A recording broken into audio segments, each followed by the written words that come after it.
English grammar के part 1 the sentence topic में आपका स्वागत किया जाता है। आज से हम अंग्रेजी का ये पहला पार्ट प्रारंभ करने जा रहे हैं, जिसे 6, 7, 8, 9, 10, 11 सभी विद्यार्थी पढ़ सकते हैं। यानी ये सभी क्लास के विद्यार्थियों के लिए बहुत ही महत्वपूर्ण टॉपिक होने वाला है ग्रामर। ग्रामर यानी कि व्याकरण कहते किसे हैं? व्याकरण वह विद्या है जिसके माध्यम से हमें शुद्ध बोलना, शुद्ध लिखना और शुद्ध पढ़ना आ जाता है। तो व्याकरण हमारे जीवन में बहुत ही उपयोगी है।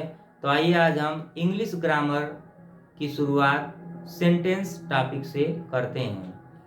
तो सेंटेंस का मतलब होता है शब्दों का ऐसा समूह, शब्दों का ऐसा समूह जो कोई ना कोई उचित अर्थ देता है, उसी को हम क्या बोलते हैं? सेंटेंस। क्या कहते हैं? सेंटेंस।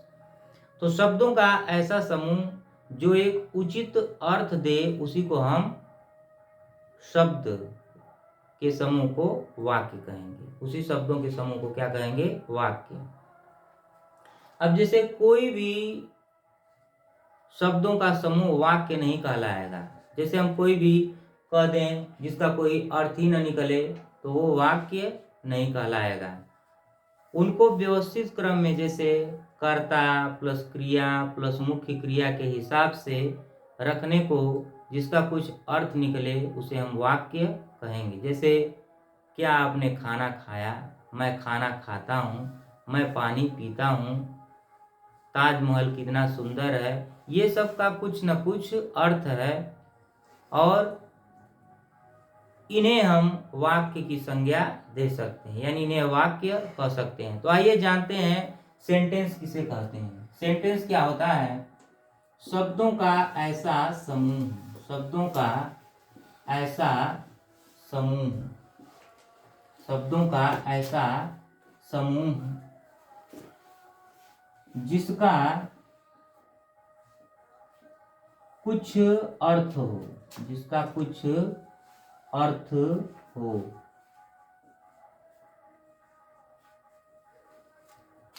उसे सेंटेंस कहते हैं, उसे सेंटेंसेस कहते हैं।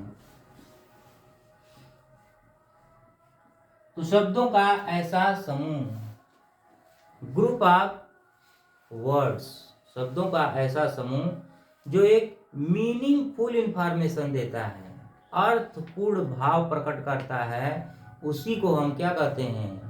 वाक्य कहते हैं। जैसे Ram is a good boy, Ram is a good boy, Ram is a good boy. Ram एक अच्छा लड़का है। ये क्या है? एक वाक्य है जो राम की अच्छाई और बुराई के बारे में बतलाता है और ये भी बतलाता है कि वह एक लड़का है, यानी यह एक वाक्य है। ठीक। I can read the book, मैं किताब पढ़ सकता हूँ। ये भी क्या है? एक वाक्य है। अब ये देखिए, राम एक शब्द हो गया, इज एक शब्द हो गया, गुड एक शब्द हो गया, ये तो एक अक्षर है, लेटर है। और ये बॉय, बॉय भी क्या हो गया? एक शब्द हो गया। तो शब्दों का एक ऐसा ग्रुप बना जो क्या बतला रहा है कि यह एक वाक्य है। शब्दों का एक ऐसा ग्रुप जो बतला रहा है कि यह एक वाक्य है और इसका कुछ न कुछ क्या है? मीनिंग भी है। तो इस तरह से ये हो गया वाक्य। प्रत्येक वाक्य के यदि भाग की बात किया जाए तो प्रत्येक वाक्य के 2 भाग होते हैं, सब्जेक्ट और प्रेडिकेट। प्रत्येक वाक्य के कितने भाग होते हैं? 2, सब्जेक्ट और प्रेडिकेट। और वाक्य कितने प्रकार के होते हैं? तो भाव के अनुसार अगर हम देखें, जैसे ये Ram is a good boy, Ram एक अच्छा लड़का है। राम अच्छा लड़का नहीं है। क्या राम एक अच्छा लड़का है? तो वाक्य के भाव के अनुसार अगर हम वाक्य के प्रकार की बात करें तो वाक्य 5 प्रकार के होते हैं। Assertive sentence, interrogative sentence, imperative sentence, exclamatory sentence और ऑप्टेटिव सेंटेंस। लेकिन एक्सक्लामेटरी और ऑप्टेटिव लगभग सेम होते हैं, इसलिए कहीं कहीं लिखा रहता है कि वाक्य 4 प्रकार के ही होते हैं। मुख्य रूप से वाक्य कितने प्रकार के हैं? 4 प्रकार के हैं, लेकिन वाक्यों का प्रकार कितना है? 5 है। कौन कौन? असर्टिव, असर्टिव में ही आता है क्या? अफर्मेटिव और निगेटिव। फिर दूसरे प्रकार का है इंट्रोगेटिव। इंट्रोगेटिव में क्या आता है? Yes or no type, WH type, और WH टाइप के साथ साथ यस आर नो टाइप के साथ साथ उसमें निगेटिव भी आता है। फिर इंपरेटिव सेंटेंस, और उसके बाद आता है एक्सक्लामेटरी सेंटेंस, और फिर ऑप्टेटिव सेंटेंस। तो हम उसके बारे में चर्चा बाद में करेंगे। पहले हम जानते हैं प्रत्येक वाक्य कितने भागों में बटा होता है। तो पार्ट्स ऑफ सेंटेंस की बात हम करेंगे। Parts of sentence, parts of sentence. तो देखिए प्रत्येक वाक्य के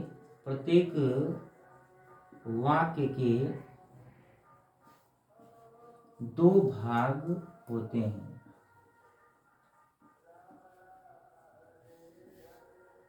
प्रत्येक वाक्य के कितने भाग होते हैं? तो प्रत्येक वाक्य के 2 भाग होते हैं। जैसे ये वाक्य है तो इसके 2 भाग हैं। एक है सब्जेक्ट का, नंबर 1 क्या है? सब्जेक्ट, और नंबर 2 है प्रेडिकेट। नंबर 1 है सब्जेक्ट और नंबर 2 है प्रेडिकेट। सब्जेक्ट को हम उद्देश्य और प्रेडिकेट को हम विधेय कहते हैं। हिंदी में हम सब्जेक्ट को क्या कहते हैं? उद्देश्य, और इसे हम विधेय कहते हैं। सब्जेक्ट को हम क्या कहते हैं? उद्देश्य, और प्रेडिकेट को हम बोलते हैं विधेय। तो प्रत्येक वाक्य के कितने भाग होते हैं? 2 भाग होते हैं। एक होता है सब्जेक्ट और एक होता है प्रेडिकेट। वाक्य कितने प्रकार के होते हैं इस पर बात नहीं की जा रही है।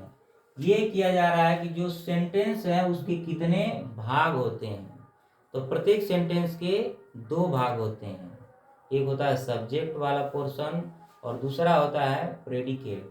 तो सब्जेक्ट को छोड़ने के बाद जो कुछ बचता है वो क्या होता है? प्रेडिकेट होता है। तो यहाँ पर हम लिख लेंगे एक लाइन में कि सब्जेक्ट को छोड़ने के बाद जो कुछ बचता है,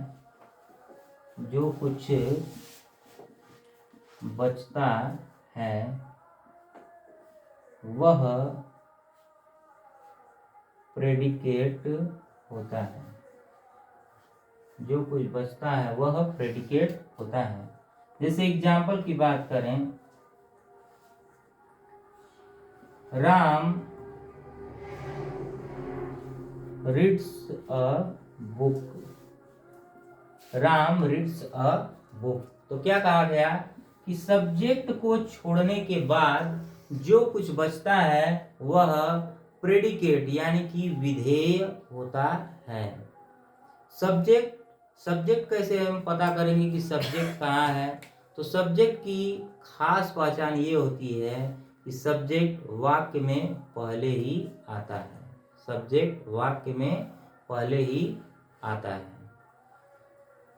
तो अगर कोई सिंपल सेंटेंस है तो उसमें सब्जेक्ट प्रायः हमेशा लगभग वाक्य के पहले ही आपको मिलेगा। और सब्जेक्ट ज्ञात करने के रूल्स भी हैं, उसे हम आगे आपको बतलाते हैं। तो ये देखिए राम, और ये है रीड्स अ बुक। इसे हम 2 भागों में अगर बांटें तो जो राम है वो क्या हो जाएगा? सब्जेक्ट। तो राम जो है वो सब्जेक्ट है और रीड्स अ बुक, यानी सब्जेक्ट के अलावा जो कुछ भी है वो क्या है, प्रेडिकेट है। सब्जेक्ट के अलावा जो कुछ भी है वो क्या है, प्रेडिकेट है। तो इस तरह से हमने द सेंटेंस यानी सेंटेंस की डेफिनेशन जाना कि group of sentence give a meaningful information, जो एक अर्थपूर्ण सूचना देता है उसी को हम क्या बोलते हैं, शब्दों के समूह को वाक्य कहते हैं। तो शब्दों का समूह क्या कहलाता है, वाक्य कहलाता है। और वाक्य के ये कुछ मीनिंगफुल वाक्य आपके सामने, Ram is a good boy, I can read the book. Parts of sentence यानी कि सेंटेंस के कितने भाग होते हैं। तो सेंटेंस के 2 भाग होते हैं। हर एक सेंटेंस 2 भागों में बटा होता है। पहला पार्ट होता है सब्जेक्ट का, दूसरा पार्ट होता है प्रेडिकेट का। पहला पार्ट होता है सब्जेक्ट का, दूसरा पार्ट होता है प्रेडिकेट का। सब्जेक्ट वाक्य में पहले ही आता है, सब्जेक्ट वाक्य में पहले आता है। सब्जेक्ट को छोड़ने के बाद जो कुछ भी बचता है वो प्रेडिकेट होता है। तो आपने ये भी जाना कि राम यहाँ पर क्या है, सब्जेक्ट है, और रीड्स अ बुक क्या है, प्रेडिकेट है। अब देखिए जो सब्जेक्ट और प्रेडिकेट हैं ये भी कई पार्टों में बटे होते हैं। आइए हम इसे एक सारणी के द्वारा समझते हैं। आप इसका स्क्रीनशॉट लीजिए। तो आइए एक तालिका के द्वारा, एक टेबल के द्वारा हम समझते हैं कि प्रत्येक सेंटेंस को कितने भागों में बांटा गया है। तो जैसा कि अभी अभी हमने जाना कि प्रत्येक सेंटेंस को 2 भागों सब्जेक्ट और प्रेडिकेट में बांटा गया है। तो सब्जेक्ट और प्रेडिकेट के भी कुछ भाग होते हैं जो आपको यहाँ पर दिख रहे हैं। सब्जेक्ट होता क्या है, जिसके विषय में हम कुछ कह सकते हैं उसे ही हम क्या कहते हैं, सब्जेक्ट। सब्जेक्ट यानी कि कर्ता, जिसके विषय में हम बात कर रहे हैं वो क्या है, सब्जेक्ट है। और सब्जेक्ट के विषय में जो कुछ भी बात कही जा रही है वही क्या कहलाएगा, प्रेडिकेट। तो यहाँ पर देखिए जो सब्जेक्ट है उसे हम 2 भागों में बांट सकते हैं। एक होता है क्वालिफायर, एक होता है मेन वर्ड या हेड वर्ड भी इसको बोलते हैं। इसी को हम क्या बोलते हैं, या हेड वर्ड, मेन वर्ड या हेड वर्ड। और जो क्वालिफायर होता है उसके 3 भाग होते हैं। एक होता है डिटरमाइनर, जो ए एंड दी होता है वो सब क्या है, डिटरमाइनर में आ जाता है। एडजेक्टिव, जैसे वो अच्छा है, बुरा है, ये सब एडजेक्टिव में आ जाता है। एडजेक्टिव फ्रेज, वो है कहाँ, in the room, in the classroom, वो एडजेक्टिव फ्रेज में आ जाता है। अब हम प्रेडिकेट के भाग के बारे में बात करें तो प्रेडिकेट यानी सब्जेक्ट के अलावा जो कुछ भी होगा। तो सब्जेक्ट के अलावा वाक्य में क्या होता है, क्रिया होती है, कर्म होता है, और पूरक जो वाक्य को पूरा करने में मदद करता है। जैसे राम है में पूरक शब्द की बात अगर की जाए और कह दिया जाए राम एक लड़का है, तो लड़का क्या कर रहा है, उस वाक्य को पूरा कर दे रहा है। राम है मतलब यहाँ है, वहाँ है, कहाँ है, क्या है, तो एक लड़का है। तो राम एक लड़का है वाक्य को कॉम्प्लीमेंट कर दे रहा है, पूरक का काम कर रहा है।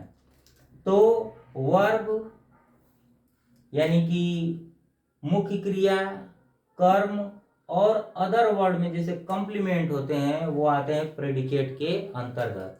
और ऑब्जेक्ट की अगर बात करें तो ऑब्जेक्ट हमारे पास 2 टाइप के होते हैं, एक होता है डायरेक्ट ऑब्जेक्ट और एक होता है इनडायरेक्ट ऑब्जेक्ट। तो इस तरह से हमने जान लिया कि सेंटेंस किसे कहते हैं, शब्दों के समूह को सेंटेंस कहते हैं, जिसका कुछ न कुछ एक अर्थ निकले उसे हम सेंटेंस कहते हैं। और प्रत्येक सेंटेंस को 2 भागों में बांटा गया है, सब्जेक्ट और प्रेडिकेट। जिसके विषय में कुछ कहा जाता है उसे हम सब्जेक्ट कहते हैं, और सब्जेक्ट के विषय में जो कुछ कहा जाता है उसे हम प्रेडिकेट कहते हैं। सब्जेक्ट और प्रेडिकेट को भी कुछ भागों में बांटा गया है। जैसे सब्जेक्ट को हम क्वालिफायर और मेन वर्ड में डिवाइड करते हैं। प्रेडिकेट को हम वर्ब, ऑब्जेक्ट और कॉम्प्लीमेंट में डिवाइड करते हैं, और ऑब्जेक्ट को हम डायरेक्ट ऑब्जेक्ट और इनडायरेक्ट ऑब्जेक्ट में डिवाइड करते हैं। और जो क्वालिफायर होता है उसे हम डिटरमाइनर, एडजेक्टिव और एडजेक्टिव फ्रेज में डिवाइड करते हैं। उम्मीद है आपको आज का ये टॉपिक अच्छे से समझ में आया होगा। इस टॉपिक से संबंधित हम एक्सरसाइज लेकर के कल आपके सामने उपस्थित होंगे। तब तक आप हमारे साथ बने रहिए और इंग्लिश ग्रामर का ये वीडियो देखना ना भूलें। और आप रेगुलर इस पर अभ्यास भी करने को आपको मिलेगा। और आप अगर हमारे चैनल पर नए हैं, अभी तक आपने चैनल को सब्सक्राइब नहीं किया है, तो चैनल को सब्सक्राइब कर लें, बेल आइकन को दबा लें, ताकि समय समय पर आपको नोटिफिकेशन मिलता रहे और आप ऐसे वीडियो देखते रहें और अपने जीवन को सफल बनाते रहें और हमारा हौसला बढ़ाते रहें। मिलते हैं कल, तब तक के लिए थैंक यू सो मच।